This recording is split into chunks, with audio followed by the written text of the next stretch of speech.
Thank you very much. Officers, ladies and gentlemen of the National Press Club, and as of a very short time ago, fellow members.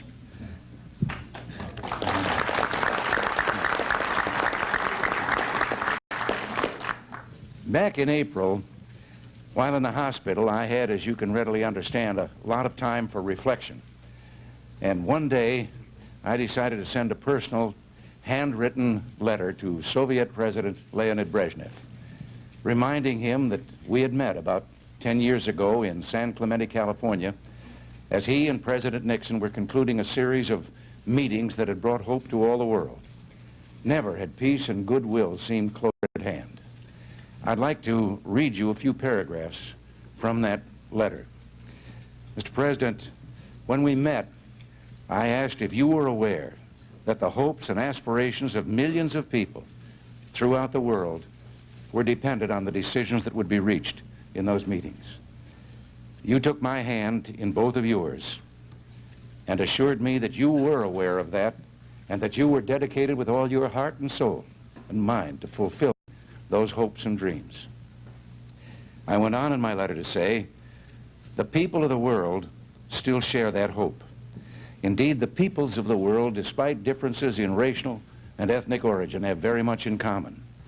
They want the dignity of having some control over their individual lives, their destiny.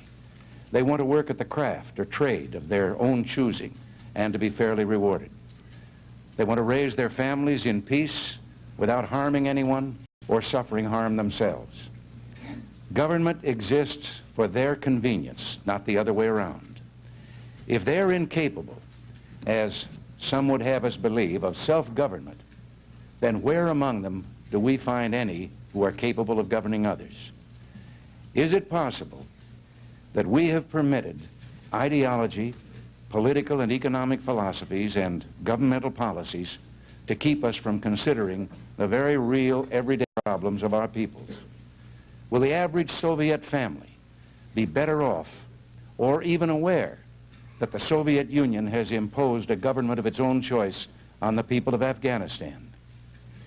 Is life better for the people of Cuba because the Cuban military dictate who shall govern the people of Angola?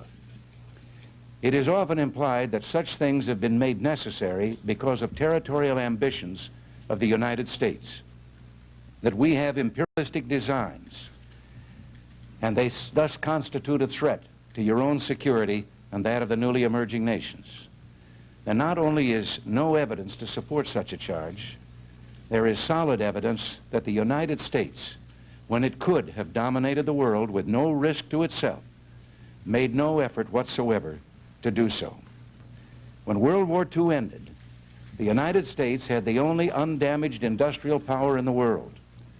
Our military might was at its peak, and we alone had the ultimate weapon, the nuclear weapon, with the unquestioned ability to deliver it anywhere in the world. If we had sought world domination, then who could have opposed us? But the United States followed a different course, one unique in all the history of mankind. We used our power and wealth to rebuild the war-ravaged economies of the world, including those of the nations who had been our enemies. May I say, there is absolutely no substance to charges that the United States is guilty of imperialism or attempts to impose its will on other countries by use of force. I continued my letter by saying, or concluded my letter, I should say, by saying, Mr. President, should we not be concerned with eliminating the obstacles which prevent our people, those you and I represent, from achieving their most cherished goals? Well, it's in the same spirit that I want to speak today to this audience and the people of the world about America's program for peace and the coming negotiations which begin November 30th in Geneva, Switzerland. Specifically, I want to present our program for preserving peace in Europe and our wider program for arms control. Twice in my lifetime, I have seen the peoples of Europe plunged into the tragedy of war. Twice in my lifetime, Europe has suffered destruction and military occupation in wars that statesmen proved powerless to prevent, soldiers unable to contain, and ordinary citizens unable to escape.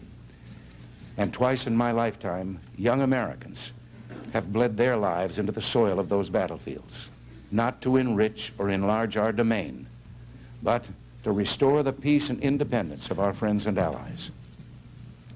All of us who lived through those troubled times share a common resolve that they must never come again. And most of us share a common appreciation of the Atlantic Alliance that has made a peaceful, free, and prosperous Western Europe in the post-war era possible. But today, a new generation is emerging on both sides of the Atlantic. Its members were not present at the creation of the North Atlantic Alliance. Many of them don't fully understand its roots in defending freedom and rebuilding a war-torn continent. Some young people question why we need weapons, particularly nuclear weapons, to deter war and to assure peaceful development. They fear that the accumulation of weapons itself may lead to conflagration. Some even propose unilateral disarmament. I understand their concerns. Their questions deserve to be answered. But we have an obligation to answer their questions on the basis of judgment and reason and experience. Our policies have resulted in the longest European peace in this century. Wouldn't a rash departure from these policies, as some now suggest, endanger that peace? From its founding, the Atlantic Alliance has preserved the peace through unity, deterrence, and dialogue. First, we and our allies have stood united by the firm commitment that an attack upon any one of us would be considered an attack upon us all. Second, we and our allies have deterred aggression by maintaining forces strong enough to ensure that any aggressor would lose more from an attack than he could possibly gain. And third, we and our allies have engaged the Soviets in a dialogue about mutual restraint and arms limitations, hoping to reduce the risk of war and the burden of armaments, and to lower the barriers that divide East from West. These three elements of our policy have preserved the peace in Europe for more than a third of a century. They can preserve it for generations to come, so long as we pursue them with sufficient will and vigor. Today, I wish to reaffirm America's commitment to the Atlantic Alliance and our resolve to sustain the peace. And from my conversations with Allied leaders, I know that they also remain true to this tried and proven course. NATO's policy of peace is based on restraint and balance. No NATO weapons, conventional or nuclear, will ever be used in Europe except in response to attack. NATO's defense plans have been responsible and restrained. The Allies remain strong, united, and resolute. But the momentum of the continuing Soviet military buildup threatens both the conventional and the nuclear balance. Consider the facts. Over the past decade, the United States reduced the size of its armed forces and decreased its military spending. The Soviets steadily increased the number of men under arms. They now number more than double those of the United States. Over the same period, the Soviets expanded their real military spending by about 1/3. The Soviet Union increased its inventory of tanks to some 50,000 compared to our 11,000. Historically a land power, they transformed their Navy from a coastal defense force to an open ocean fleet, while the United States, a sea power with transoceanic alliances, cut its fleet in half. During a period when NATO deployed no new intermediate range nuclear missiles and actually withdrew 1,000 nuclear warheads, the Soviet Union deployed more than 750 nuclear warheads on the new SS-20 missiles alone. Our response to this relentless buildup of Soviet military power has been restrained but firm. We have made decisions to strengthen all three legs of the strategic triad: sea, land, and air-based. We have proposed a defense program in the United States for the next 5 years, which will remedy the neglect of the past decade and restore the eroding balance on which our security depends. I would like to discuss more specifically the growing threat to Western Europe, which is posed by the continuing deployment of certain Soviet intermediate-range nuclear missiles. The Soviet Union has 3 different types such missile systems: the SS-20, the SS-4, and the SS-5, all with a range capable of reaching virtually all of Western Europe. There are other Soviet weapon systems which also represent a major threat. Now, the only answer to these systems is a comparable threat to Soviet threats, to Soviet targets. In other words, a deterrent, preventing the use of these Soviet weapons by the counter threat of a like response against their own territory.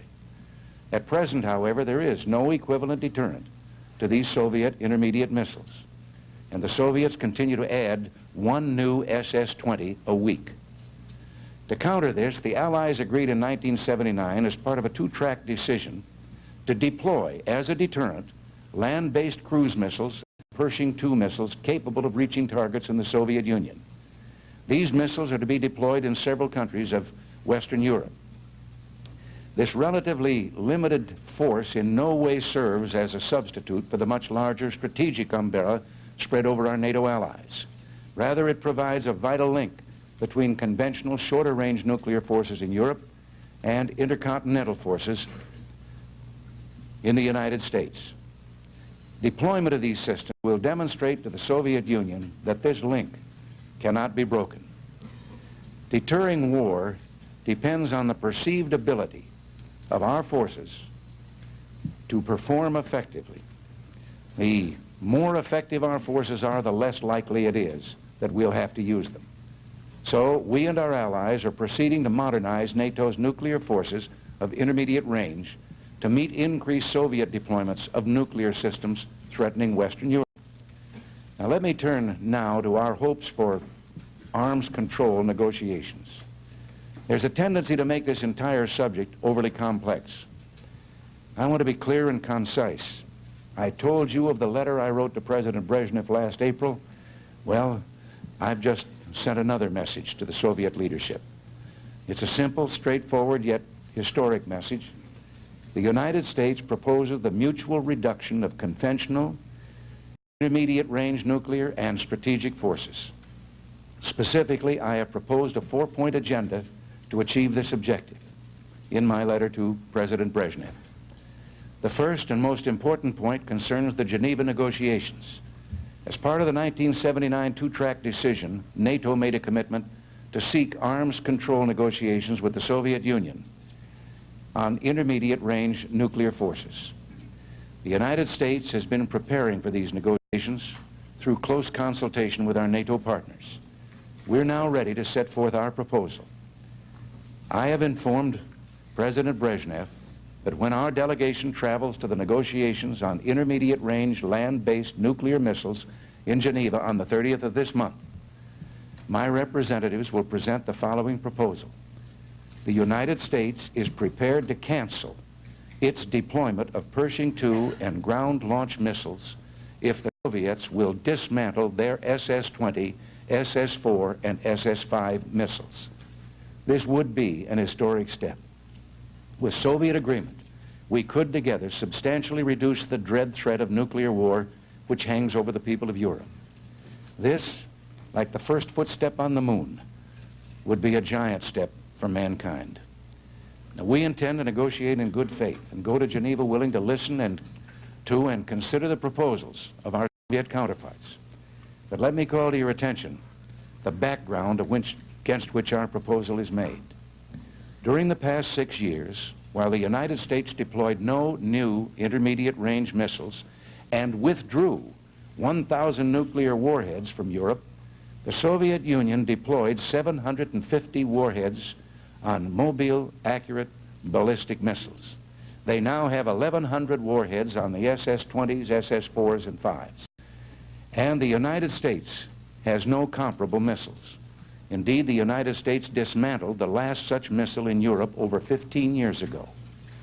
As we look to the future of the negotiations, it's also important to address certain Soviet claims which, left unrefuted, could become critical barriers to real progress in arms control.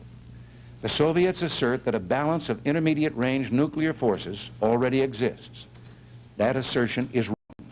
By any objective measure, as this chart indicates, the Soviet Union has developed an increasingly overwhelming advantage. They now enjoy a superiority on the order of 6 to 1 The red is the Soviet buildup, the blue is our own. That is 1975, and that is 1981. Now, Soviet spokesmen have suggested that moving their SS-20s behind the Ural Mountains will remove the threat to Europe. Well, as this map demonstrates, the SS-20s, even if deployed behind the Urals, will have a range that puts almost all of Western Europe, the great cities, Rome, Athens, Paris, London, Brussels, Amsterdam, Berlin, and so many more, all of Scandinavia, all of the Middle East, all of Northern Africa, all within range of these missiles, which incidentally are mobile and can be moved on shorter notice. These little images mark the present location, which would give them a range clear out into the Atlantic. The second proposal that I've made to President Brezhnev concerns strategic weapons. The United States proposes to open negotiations on strategic arms as soon as possible next year. I have instructed Secretary Haig to discuss the timing of such meetings with Soviet representatives. Substance, however, is far more important than timing. As our proposal for the Geneva talks this month illustrates, we can make proposals for genuinely serious reductions, but only if we take the time to prepare carefully. The United States has been preparing carefully for resumption of strategic arms negotiations because we don't want a repetition of past disappointments.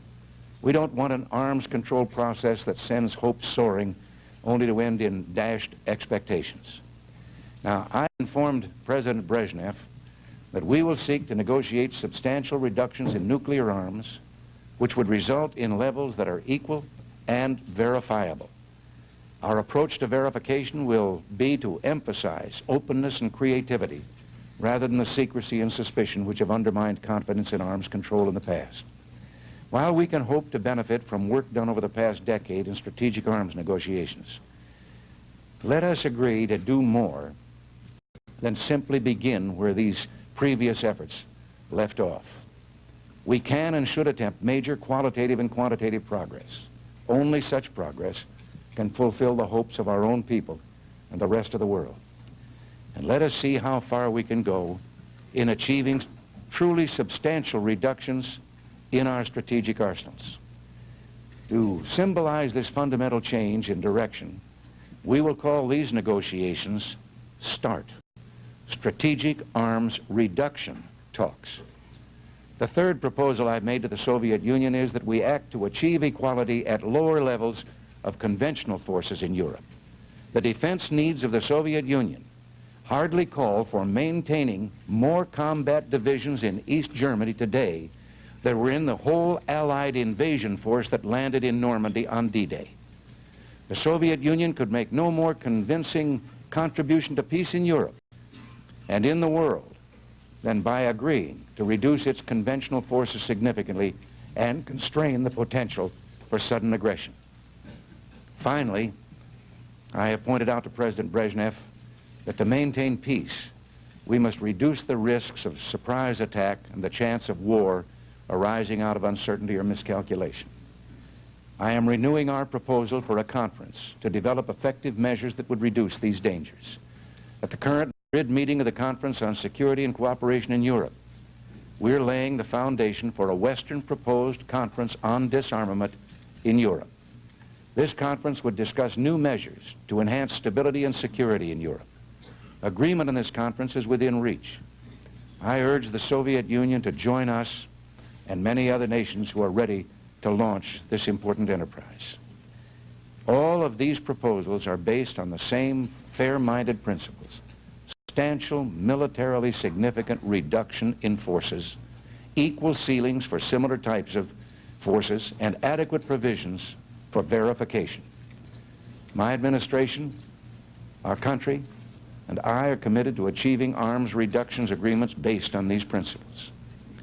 Today, I have outlined the kinds of bold, equitable proposals which the world expects of us, but we cannot reduce arms unilaterally. Success can only come if the Soviet Union will share our commitment, if it will demonstrate that its often repeated professions of concern for peace will be matched by positive action. Preservation of peace in Europe and the pursuit of arms reduction talks are of fundamental importance. But we must also help to bring peace and security to regions now torn by conflict, external intervention, and war. The American concept of peace goes well beyond the absence of war. We foresee a flowering of economic growth and individual liberty in a world at peace. At the Economic Summit Conference in Cancun, I met with the leaders of 21 nations and sketched out for our approach to global economic growth. We want to eliminate the barriers to trade and investment which hinder these critical incentives to growth. And we're working to develop new programs to help the poor nations achieve self-sustaining growth. And terms like peace and security, we have to say, have little meaning for the oppressed and the destitute. They also mean little to the individual whose state has stripped him of human freedom and dignity. Wherever there's oppression, we must strive for the peace and security of individuals as well as states. We must recognize that progress in the pursuit of liberty is a necessary complement to military security. Nowhere has this fundamental truth been more boldly and clearly stated than in the Helsinki Accords of 1975. These accords have not yet been translated into living reality. Today, I've announced an agenda that can help to achieve peace, security, and freedom across the globe. In particular, I have made an important offer to forego entirely deployment of new American missiles in Europe if the Soviet Union is prepared to respond on an equal footing. There is no reason why people in any part of the world should have to live in permanent fear of war or its specter. I believe the time has come for all nations to act in a responsible spirit that doesn't threaten other states. I believe the time is right to move forward on arms control and the resolution of critical regional disputes at the conference table. Nothing will have a higher priority for me and for the American people over the coming months and years. Addressing the United Nations 20 years ago, another American president described the goal that we still pursue today. He said, if we all can persevere, if we can look beyond our shores and ambitions, then surely the age will dawn in which the strong are just and the weak secure and the peace preserved. He did live to see that goal achieved. I invite all nations to join with America today in the quest for such a world. Thank you.